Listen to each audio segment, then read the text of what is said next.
来关心天气哦，受到东北季风增强的影响，今仔中部以北还有东北部日时拢正凉冷，温度会阁愈来愈低。大台北山区宜兰甲北海岸有可能会落大雨。气象署嘛表示讲，今仔暗时到明仔载透早上冷，中部以北低温只有14度，3500公尺以上的高山嘛有可能会落雪。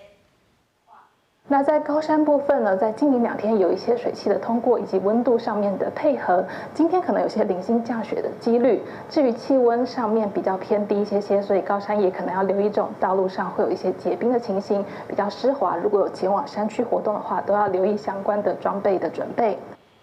气象署表示讲，今仔高压继续增强，西部的云会较济，北部、东北部、有花莲会阁继续落雨。新地以北宜兰、有花莲台东界界甲屏东嘛会落雨，就爱到拜六礼拜天气才会较烧热。也毋过后礼拜又阁有东北季风影响，所以提醒民众就爱注意早晚温度的变化，就爱穿好些。